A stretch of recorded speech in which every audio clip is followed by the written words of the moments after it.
বাংলাদেশ খুব ভালনারেবল সিচুয়েশনে রয়েছে।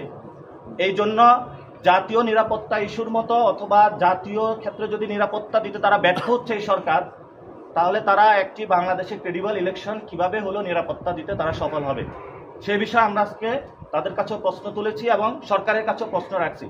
আপনি যদি ব্যবসায়ীদের গুদামের যে সম্পদ রয়েছে, তারা মাল নিয়েছে এয়ারপোর্টে, সেখানে যদি কেউ এসে তা জ্বালিয়ে দেয়, অথবা রাস্তার মধ্যে যারা আমাদের শিক্ষক সমাজ রয়েছেন তারা এখনো নিজেদের একটি চাকরির জন্য ঘোরাফেরা করছেন, তাদেরও কোনো নিরাপত্তা নাই, বাংলাদেশের যারা ব্যবসায়ী শ্রেণী তারা হাবিত্যেশের মধ্যে রয়েছেন, তাহলে এই রাষ্ট্রের যখন কোনো সেক্টরে নিরাপত্তা নাই, তাহলে আপনি কোন ভিত্তিতে একটি ইলেকশনের মধ্যে যাচ্ছেন, সেই বিষয়ে আমরা এই বিষয়ে সরকারের কাছে আহ্বান জানাচ্ছি যে দেশবাসীর একটি ক্রেডিবল ইলেকশন দিতে ন্যাশনাল যে সিকিউরিটি রয়েছে এবং বাংলাদেশের যে আইন শৃঙ্খলা বাহিনী রয়েছে তারা যদি নিরাপত্তা না দিতে না পারে, তাহলে আমরা মনে করি বাংলাদেশে একটি ক্রেডিবল ইলেকশন হওয়া পসিবল না। আমরা আরও 3টি বিষয় নিয়ে আলোচনা করেছি। বর্তমানে যেটা ইন্ডিয়াতে হচ্ছে, 50 লক্ষ তারা ইন্ডিয়াতে মৃত ভোটার পেয়েছিল, কিন্তু আজকে আমরা নির্বাচন কমিশনে আলোচনা করেছি আমাদের 1.5 কোটি ভোটার রয়েছে যারা গস্ট ভোটার, এখানে মৃত ভোটার রয়েছে এবং এখানে যারা প্রবাসে চলে গিয়েছে ভোটার লিস্টে হয় না, এই 1.5 কোটি ভোটার তারা কি আওয়ামী লীগের দিবে নাকি বিএনপির প্রার্থী গিয়ে সেই ভোটগুলা সিল দিবে নাকি জামাত দিবে, এ বিষয়ে আমরা তাদের কাছে প্রশ্ন তুলেছি। তারা বলেছে এ বিষয়ে তারা কিছু উদ্যোগ নিয়েছে, কিন্তু তারা সম্পূর্ণরূপে মৃত ভোটার লিস্ট থেকে বাদ দিতে পারে নাই। মৃত ভোটার যদি ভোটার লিস্ট থেকে বাদ না দিতে পারে, তাহলে এটা জনগণের একটি ইলেকশন হবে না, এটি একটি লোক দেখানো নাটকে পর্যবেসিত হবে। এই জন্য আমরা তাদেরকে বলেছি একটি ক্রেডিবল ভোটার লিস্ট লাগবে আমাদের। সো যদি অক্টোবরের মধ্যে, তারা বলেছে অক্টোবরের 1স্টের মধ্যেই তারা একটি ভোটার লিস্টের সম্পূর্ণ করবে, সেখানে আমরা একটি প্রিপারেশন নিচ্ছি যে মৃত যারা ভোটার লিস্ট এবং যারা প্রবাসে চলে গিয়েছে সেখানের মধ্যে যদি এরকম বিষয় থাকে তাহলে নির্বাচন কমিশন দ্রুত গতিতে উদ্যোগ নিয়ে এই বিষয়টা রিজলভ করার জন্য, আদারওয়াইজ এই ইলেকশন প্রশ্নবিদ্ধ হবে। আর একটা হলো যে আমরা আজকে ইলেকশন কমিশনের তাদের কনসার্নে নিয়ে এসেছি, ইলেকশন কমিশনের টেন্ডার থেকে শুরু করে বিভিন্ন জায়গায় এনআইডি কার্যক্রম নিয়ে অনেক দুর্নীতির খবর পাওয়া যাচ্ছে। যদি কোনো প্রতিষ্ঠান দুর্নীতিগ্রস্ত হয়, সেই প্রতিষ্ঠানের পক্ষে একটি সুন্দর সুষ্ঠু ফেয়ার ইলেকশন দেওয়া বাংলাদেশে পসিবল না। তারা বলেছে এই বিষয়ে তারা উদ্যোগ নিবে, কিন্তু আমরা আবার এই জুতার তলা ক্ষয় করে ইলেকশন কমিশনে আসবো, আপনাদের সামনে উপস্থিত হব। আরেকটি বিষয় হলো যারা প্রিজাইডিং অফিসার রয়েছে, ইলেকশন কমিশন অলরেডি তাদের নিয়োগগুলো চলছে, অ্যাসিস্ট্যান্ট প্রিজাইডিং অফিসার যারা রয়েছে সেখানে তারা নিয়োগ দিচ্ছে যারা টিচার থেকে, কিন্তু আমরা দেখেছি গত 15 বছরে অনেক স্কুল কলেজ বিভিন্ন জায়গায় যারা হেডমাস্টার হয়েছিল, বিভিন্ন কর্মকর্তা হয়েছিল, তারা আওয়ামী লীগের নিয়োগপ্রাপ্ত ছিল এবং সেখানে উইদাউট এনি মেরিট বেস পরীক্ষা ছাড়া তারা নিয়োগ হয়েছিল। তো তারাই যদি ইলেকশনে অংশগ্রহণ করে এবং তারাই যদি ইলেকশন ওভারসি করে বা সেখানে দায়িত্ব থাকে, আমরা মনে করি না ইলেকশন ক্রেডিবল হবে। অর্থাৎ আগামী ইলেকশনটা কিভাবে ফেয়ার, সুষ্ঠু, ক্রেডিবল করা যায় সেগুলো নিয়ে আজকে আমরা কথা বলেছি। কোন কোন ক্ষেত্রে ইলেকশন কমিশন উদ্যোগ নিতে পারে আমরা সেই ওয়েগুলো তাদেরকে দেখিয়েছি। আমরা চাই গণতান্ত্রিক পন্থার জন্য একটি সুষ্ঠু, সুন্দর, স্বাধীন ইলেকশন কমিশন গঠনের জন্য। আমরা শুধু শাপলার জন্য এই জায়গায় আসি নাই, আমরা একটি নতুন বাংলাদেশের নতুন ইসি বা স্বাধীন ইসি প্রতিষ্ঠার জন্য এখানে এসেছি। কিন্তু পরিশেষে যেটা বলবো, আমরা এখনো আশা রাখি আমরা শাপলা পাবো এবং তাদের সাথে আজকে এটা নিয়েও কথা হয়েছে। তারা যেটা বলেছে একটি হলো তারা যে বিজ্ঞপ্তিটা দিবে সেটাতে আমাদের বলেছি আমাদের যে শাপলা, সাদা শাপলা বা লাল শাপলা প্রার্থিত আমাদের যে প্রতীক সেটাই তাদেরকে দিতে হবে এবং আমরা তাদেরকে সেই 2008 সালের যে আইন সেটা আমরা উল্লেখ করেছি, তারা এটাতে কনভিন্স হয়েছে এবং তারা এটা বলেছে এটাতে তারা যাবে।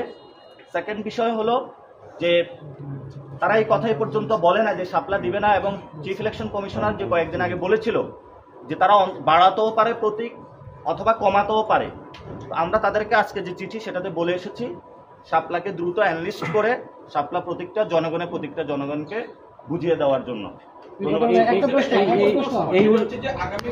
রুলস রেগুলেশন নাই, এটা মর্জি মাফিক অনুযায়ী যার যে এখানে রাজা তার শাসন, উইদাউট কোনো রুলস রেগুলেশন, কোনো নীতিমালা, কোনো কিছু ছিল না।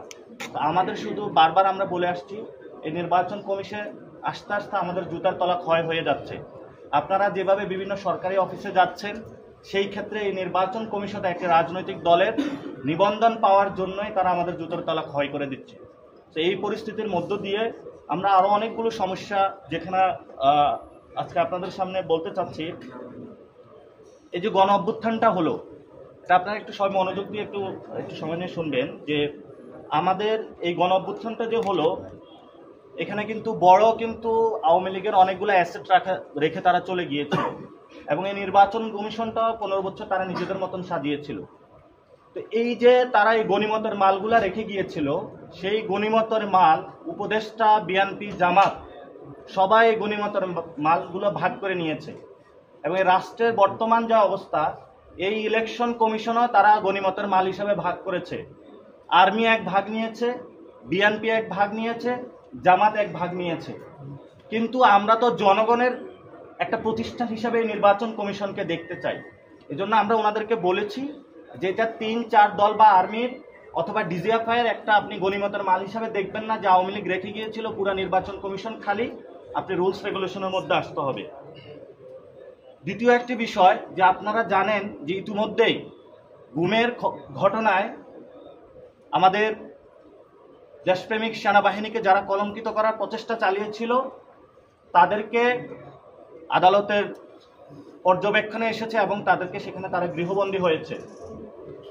কিন্তু গত 15 বছরে সে সকল ব্যক্তির মধ্যে যেমন জিয়াউল আহসান, আপনাদের নাম জানেন, উনিও এই নির্বাচন কারচুপি থেকে শুরু করে এই প্রতিষ্ঠানটা ধ্বংসের মধ্যে অন্যতম কারিগর ছিল, সেখানে তারও বিচারের কথা রয়েছে। তেমনিভাবে আজকে আমরা বলেছি গত 15 বছরে এখানে যারা নির্বাচন কমিশনে এই সকল কার্যক্রমের সাথে সংশ্লিষ্ট ছিল তাদেরকে বিচারের আওতায় আনানোর জন্য। কিন্তু ওনারা আমাদেরকে যে উত্তরটা দিয়েছে, নতুন কোনো রিক্রুটমেন্ট হয় নাই, ফলত ক থেকে ক এর জায়গায় খ দিয়েছে, খ এর জায়গায় গ দিয়েছে, ইন্টারচেঞ্জ করেছে। কিন্তু নির্বাচন কমিশন আগের যে পরিস্থিতিতে রয়েছে সেই পরিস্থিতিতে রয়েছে। এই বিষয়গুলো আমরা উল্লেখ করেছি, তাদের নজরে এনেছি। আরেকটি বিষয় হলো এই যে গণতান্ত্রিক যে যাত্রা আমাদের, এই গণতান্ত্রিক যাত্রায় আমরা নির্বাচন কমিশন কোনো নির্দিষ্ট ধর্মের কাছে দিতে চাই না, কোনো ধর্মীয় রাজনৈতিক দলের কাছেও দিতে চাই না, অথবা কোনো ফ্যামিলির কাছেও আমরা এই নির্বাচন কমিশন বর্গা দিতে চাই না। আমরা চাই নির্বাচন কমিশনটা জনগণের হবে। এই জন্য আমরা জুতোর তলা ক্ষয় করে হলো বারবার এই নির্বাচন কমিশনের কাছে আসি, আপনাদের সামনে দাঁড়াই। আমরা ওনাদের কাছে বলেছি যে নির্বাচন কমিশনকে স্বাধীন করুন, স্বাধীন প্রতিষ্ঠান হিসেবে রাখুন। না আপনারা জিয়া ফ্যামিলি, না মুজিব ফ্যামিলি, না রহমান ফ্যামিলি, না কোনো নির্দিষ্ট ধর্ম, কোনো একটা সেক্ট, যেটা আমাদের আপনারা জানেন যে একটি দল নিজস্ব ব্যানার জামায়াত ইসলামী নাম দিয়েছে, কিন্তু আমরা বাংলাদেশে লক্ষ্য করছি হাজারো এখানে 90% মানে মুসলমান যাদের সকলের ধর্ম ইসলাম, কিন্তু আজকে ইসলামকে 10% টেনে এনে তারা নির্বাচন থেকে শুরু করে বাংলাদেশের পলিটিক্যাল এরিয়াতে সর্ব জায়গায় এই ধরনের একটি মাফিয়াগিরির প্রচেষ্টা চালাচ্ছে। এজন্য আমরা বলেছি কোনো নির্দিষ্ট ইসলাম, কোনো নির্দিষ্ট ফ্যামিলির কাছে ইলেকশন কমিশন বর্গা না দেওয়ার জন্য, বাংলাদেশের যে জনগণ রয়েছে সকলের কাছে দেওয়ার জন্য। এবং আমরা তাদের কাছেও আহ্বান রাখবো, যদি নির্বাচন কমিশন একটি গণতান্ত্রিক প্রতিষ্ঠান আমরা রূপান্তর করতে পারি, তাহলে যেমন জামায়াত ইসলামী সুযোগ সুবিধা পাবে, রহমান ফ্যামিলিও সুযোগ সুবিধা পাবে, জিয়া ফ্যামিলিও সুযোগ সুবিধা পাবে, সকল মানুষ বাংলাদেশের সুযোগ সুবিধা পাবে। কিন্তু আর যদি 3 থেকে 4টা বা ডিজিএফআই এদের কাছে বর্গা দেওয়া হয়, তাহলে বাংলাদেশের অধিকাংশ 90% মানুষকে বঞ্চিত করা হবে। এজন্য বলেছি জনগণের পক্ষে নির্বাচন কমিশনকে দাঁড় করানোর জন্য আমরা তাদের কাছে স্পষ্টভাবে লিখিত দিয়েছি। আরেকটি বিষয় হলো যে গত প্রেস কনফারেন্সে কয়েকজন সাংবাদিক বন্ধু আমার কিছু কথাবার্তা কষ্ট পেয়েছেন, আমি দুঃখ প্রকাশ করছি, স্বীকার করে নিচ্ছি। আমি কয়েকজন থেকে শুনেছি যে অনেকে মন খারাপ করেছেন, মন খারাপ করবেন না, মাঝে মধ্যে এমন হতে পারে। 2 নম্বর জিনিস হলো আমরা কিছু আজকে ওনাদের যে চিঠির উত্তরটা দিয়েছি সেখানে আমাদের কয়েকটা দাবি আছে, সেটাতে 4টি দাবি আছে। ক নাম্বার, নির্বাচন কমিশন অবিলম্বে লিখিতভাবে ব্যাখ্যা প্রদান করবে প্রতীক অন্তর্ভুক্তি বা বাদ দেওয়ার ক্ষেত্রে কমিশনের বিদ্যমান নীতিমালা বা মানদণ্ড কি এবং কোন আইনি ভিত্তিতে শাপলা, সাদা শাপলা বা লাল শাপলা প্রতীককে বর্তমান তালিকা থেকে বাদ দেওয়া হয়েছে। খ, যদি এমন কোনো মানদণ্ড এখনো প্রণয়ন না করা হয়ে থাকে তবে নির্বাচন কমিশনকে তা অবিলম্বে প্রণয়ন ও প্রকাশ করতে হবে এবং সকল রাজনৈতিক দলের ক্ষেত্রে সমভাবে প্রয়োগ করতে হবে। গ, নির্বাচন কমিশন 2008 সালের বিধিমালায় ফরম 2 অনুসারে এনসিপির প্রার্থিত প্রতীকের নাম উল্লেখ করে বিজ্ঞপ্তি প্রকাশ করতে হবে। ঘ কমিশন প্রতীক বরাদ্দের বিষয়ে যুক্তিসঙ্গত, স্বচ্ছ ও ন্যায়সঙ্গত সিদ্ধান্ত গ্রহণের মাধ্যমে তার সাংবিধানিক দায়বদ্ধতা প্রদর্শন করবে। আমরা চিঠিতে আজকে চারটে বিষয় বলেছি, অর্থাৎ টোটাল মোটা দাগে যেটা দাঁড়াচ্ছে, আমরা একটা গাইডলাইন চেয়েছি যে আপনি বলতে পারবেন না এই প্রতীকটা অন্তর্ভুক্ত হবে, ওইটা বাদ যাবে, এটা নির্দিষ্ট প্রসিডিওরের মধ্যে থাকতে হবে, নীতিমালার মধ্যে থাকতে হবে। তারা এই বিষয়ে নেক্সট মিটিং এ সিদ্ধান্ত নেবে, এটার মধ্যে দিয়ে আমাদেরকে জানাবে। আর যেটা হয়েছে, এতদিন নির্বাচন কমিশন তাহলে চলছে কিভাবে?